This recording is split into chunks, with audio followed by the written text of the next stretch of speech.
चित्रलेखा। हिंदी कथा संसार को नया आयाम देने वाले लेखक भगवती चरण वर्मा की रचना चित्रलेखा।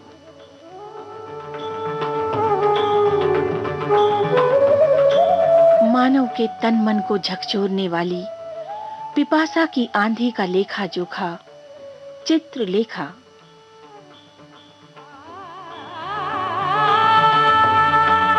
पिछली कड़ी में हमने पढ़ा, नारी शरीर के सहवास ने योगी के चिंतन और जीवन में एक हाहाकार मचा दिया।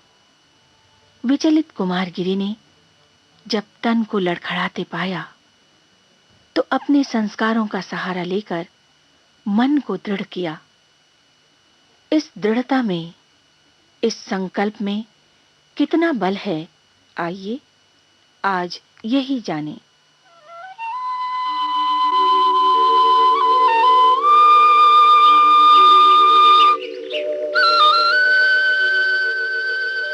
प्रातःकाल चित्रलेखा जब उठी, उसने देखा कि नित्य के नियम के प्रतिकूल कुमारगिरी सो रहे थे। वो बाहर आई। उस समय उसके सिर में दर्द हो रहा था। उसका सारा शरीर जल रहा था। रात भर उसने बुरे बुरे स्वप्न देखे थे। उसका हृदय धड़क रहा था। उस समय सूर्योदय हो रहा था। कलरव के स्वर उस प्रातःकालीन समीर में गूंज रहे थे, जिसकी चाल नव विकसित कलिकाओं के सौरभ भार से मंद पड़ गई थी। चित्रलेखा बाहर आकर खड़ी हो गई। विशाल देव बाहर ही वटवृक्ष के नीचे बैठा हुआ आराधना में व्यस्त था। खड़ी होकर चित्रलेखा सोचने लग गई, कुमारगिरी के पास उसका रहना उचित था या नहीं। इस समस्या को वो सुलझाने का प्रयत्न करने लगी, किंतु अब वो कहां जा सकती थी? किस मुख को लेकर वो बीजगुप्त के पास जाएगी? और क्या बीजगुप्त उसको स्वीकार भी कर लेगा? इन प्रश्नों का उत्तर दे सकने में वो असमर्थ थी। चित्रलेखा वहां से आगे बढ़ी। वो विशाल देव के पास पहुंची। विशाल देव ने उस समय अपने नेत्र खोले। देवी, नमस्कार। नमस्कार। क्या देवी को मुझसे कुछ कहना है? हाँ, और जो कुछ कहना है वो बड़ी आवश्यक तथा महत्व की बात है। पर बात कहने के पहले मैं तुम्हारी प्रतिज्ञा चाहूंगी कि यदि उसे तुम ना मानो तो किसी दूसरे पर वह बात प्रकट न करो। यदि ये प्रतिज्ञा करूं तो मैं वो बात कह सकती हूं। जी, मैं प्रतिज्ञा करता हूं। तो सुनो विशाल देव,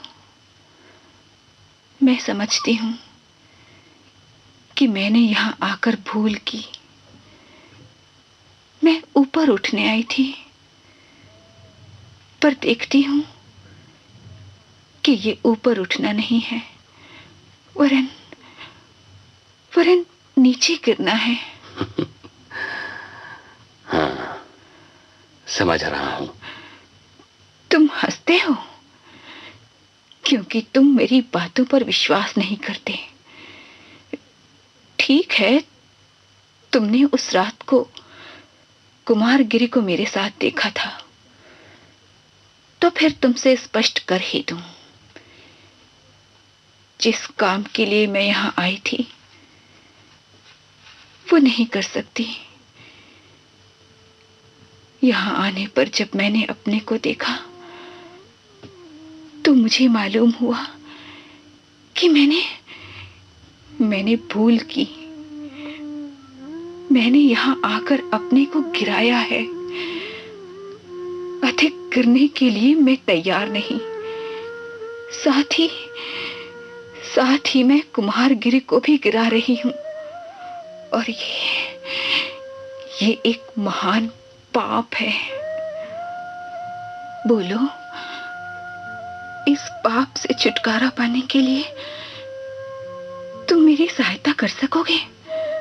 इस काम के लिए मैं प्रस्तुत हूं। विशाल देव, तुम आर्य बीजगुप्त का भवन जानते हो? हाँ। उनके भवन में श्वेतांक नाम का एक नवयुवक है। उससे कह दो कि मैं उससे मिलना चाहती हूँ। बहुत अच्छा।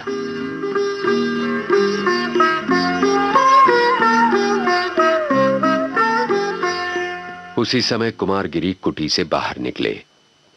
उनको देखते ही वार्तालाप बंद हो गया। कुमारगिरी अपना मस्तक झुकाए हुए अपराधी की भांति आकर इन दोनों के पास खड़े हो गए। थोड़ी देर तक तीनों मौन रहे। उस मौन को कुमारगिरी ने तोड़ा। आज मैं बड़ी देर तक सोता रहा। मुझे इसका दुख है। इतना कहकर वे आगे बढ़ गए। विशाल देव ने कुमारगिरी के मुख पर एक विचित्र प्रकार का भाव परिवर्तन देखा। इस भाव परिवर्तन से चकित होकर उसने चित्रलेखा की ओर देखा। देवी, गुरुदेव आज कुछ अस्वस्थ दिखलाई देते हैं। हाँ, गुरुदेव अस्वस्थ हैं और उनकी अस्वस्थता का कारण यहां पर मेरी उपस्थिति है। विशाल देव, तुम्हें मेरी सहायता करनी होगी। मेरे लिए नहीं, अपने गुरुदेव के लिए। मैं करूंगा। आज ही मैं आर्य बीजगुप्त के स्थान पर जाऊंगा।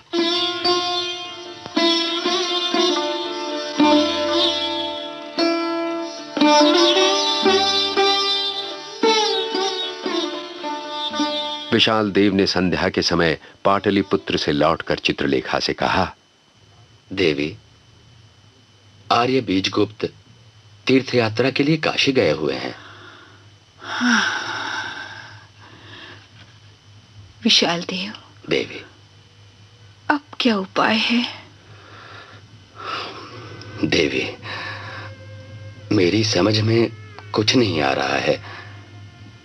तुम्हारी समझ में कुछ नहीं आ रहा है और मेरी समझ में भी कुछ नहीं आ रहा है।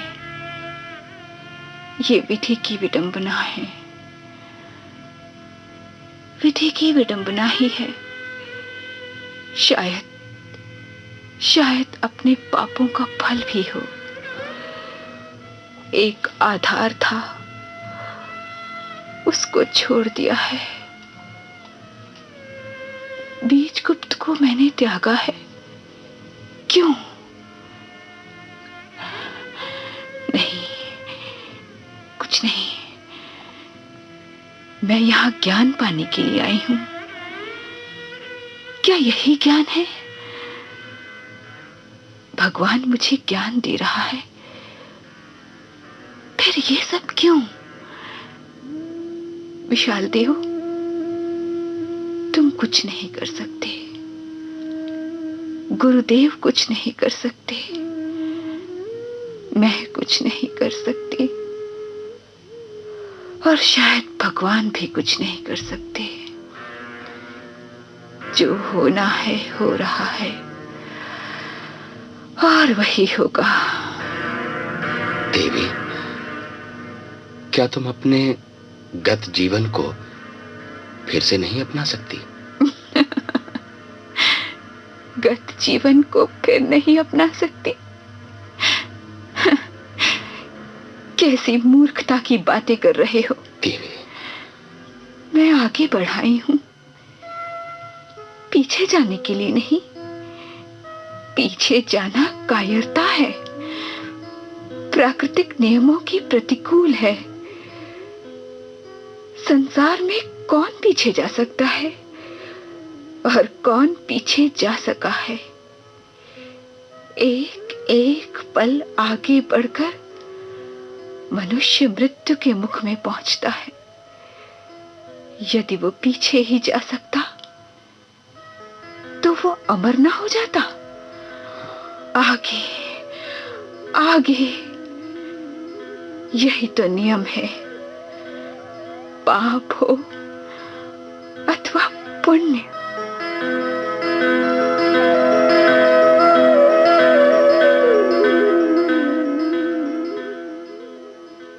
इतना कहकर चित्रलेखा वहां से चल पड़ी। विशाल देव अपने सामने से जाती हुई प्रतिमा को देखता ही रह गया। चित्रलेखा आगे बढ़ी। लता कुंज में बैठे हुए कुमारगिरी को उसने देखा। वो उस ओर बढ़ी। आज दिन भर गुरुदेव कुटी की ओर नहीं गए? नहीं गया। ठीक कहती हो नर्तकी, कुटी में जाना उफ, बड़ा भयानक है।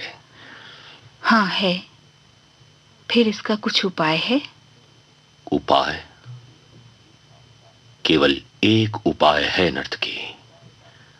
उस उपाय को तुम जानती हो। मैं साकार की पूजा पर विश्वास करने लग गया हूं, पर बिना तुम्हारी सहायता के साकार की उपासना असंभव है। साकार? साकार की उपासना भ्रम है गुरुदेव। इसका निर्णय करना तुम्हारा काम नहीं है नर्तकी, कि साकार की उपासना ठीक है या भ्रम है।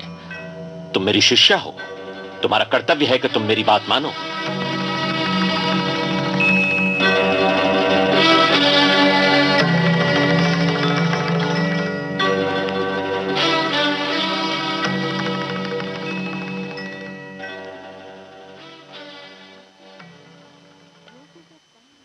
योगी के तन में जो आग लगी थी उसे शांत करना सरल नहीं था। अब साधना और वासना के संघर्ष में कौन जीता, इस प्रश्न का समाधान अगले पृष्ठों पर।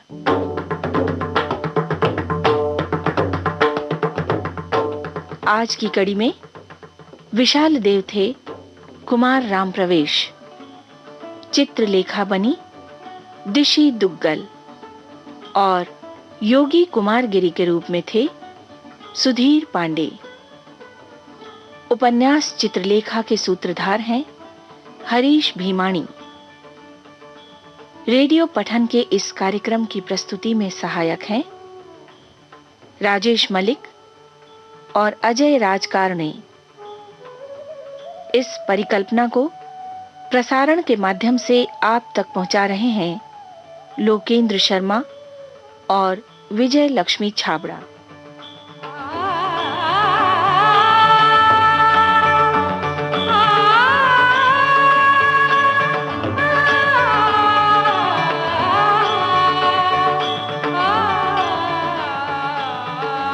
अब अगली कड़ी अगले सप्ताह। तब तक शीला शुक्ल का नमस्कार।